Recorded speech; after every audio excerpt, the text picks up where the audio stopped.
Les essentiels du bassin depuis la pergola avec Dominique Rédoulès. Bonjour. Bonjour. Alors vous avez repris cet endroit ici qui est situé entre Meilleran et la Hume, avenue du Maréchal de Latte de Tassigny, il y a à peu près 8 mois, c'est ça ? Oui, c'est ça. C'était le 5 avril dernier avec votre femme Anne-Sophie. Et alors avant de nous parler justement de ce lieu de vie que vous avez créé, parlons de votre parcours parce que vous venez à la base de l'univers de la boisson, vous étiez grossiste, c'est ça ? Oui, c'est ça. Depuis l'âge de 25 ans, je sillonne le sud-est en tant que à la fois commercial dans les spiritueux, dans la bière et dernièrement dans les boissons en général.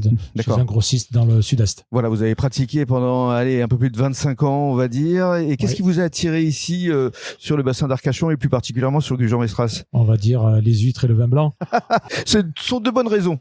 Essentiellement. Voilà, ce sont des bonnes marques de fabrique. Alors, visite des lieux ici parce que je parlais d'un lieu de vie et c'est vrai que ce n'est pas un bar tabac, ce n'est pas une brasserie, c'est plutôt un bistroquet. J'aime beaucoup ce terme. Bistroquet, c'est à la fois tout réuni. On peut aussi bien passer un moment de détente, mais aussi passer un bref moment à acheter son tabac, son CBD, ses différents accessoires. Mais surtout, c'est un lieu d'échange et de rencontre.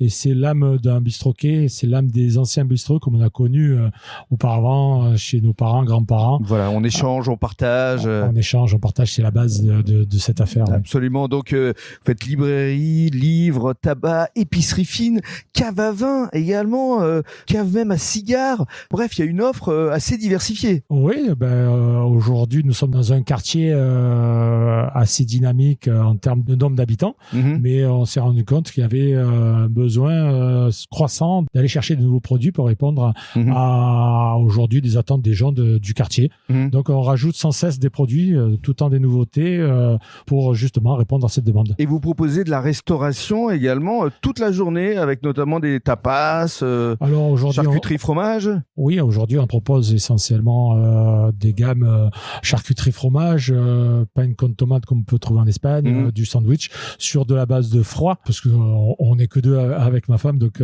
très difficile à mettre en place autre chose que du chaud. Mais votre volonté, c'est d'évoluer vers le chaud. Voilà, exactement, c'est notre volonté, c'est de pouvoir faire autre chose. Alors avec votre ADN qui est la musique et le sport, beaucoup de retransmissions ici. Il va y avoir d'ailleurs un concert irlandais qui va se tenir la semaine prochaine. Oui, pour le vendredi 13.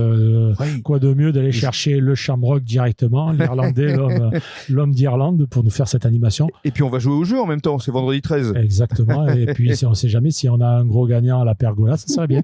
Et alors on va conclure avec une autre animation que vous allez créer dans les jours à venir, aux alentours du 17 décembre. Ça s'appelle comment ? Un tiap de Noël ? Oui, un tiap. Alors cette expression est typiquement du sud-ouest. Alors j'ai adapté, moi venant du sud-est, j'ai adapté un peu le langage d'ici. Et le tiap, c'est en fait un repas où tout le monde va pouvoir apporter un plat et partager, faire un repas de Noël où il y aura le partage. C'est le signe de Noël, donc partage de tout le monde avec goûter ce que vous avez envie de faire goûter à vos voisins et surtout toujours pareil l'échange et la convivialité. Voilà, c'est une sorte de fête des voisins, mais qui va se passer ici à la pergola. Oui, c'est un peu la fête des voisins. C'est en fait la fête de tout le monde et surtout de l'esprit de Noël. Alors les horaires d'ouverture pour conclure, on continue de 7h30 à 19h30 du mardi au samedi. Oui, c'est ça. Et le dimanche matin, il y a quand même du monde qui vient ici. Le dimanche matin, c'est notre petit jour de préférence avec ma femme, puisque le dimanche matin, oui, on ouvre et on accueille tous les gens du quartier avant le repas dominical. Donc, oui, on est ouvert aussi le dimanche matin. Un nouveau lieu de vie à venir découvrir ici, c'est la pergola avec Anne-Sophie et Dominique qui vous accueilleront avec le sourire, évidemment. Merci beaucoup. Merci.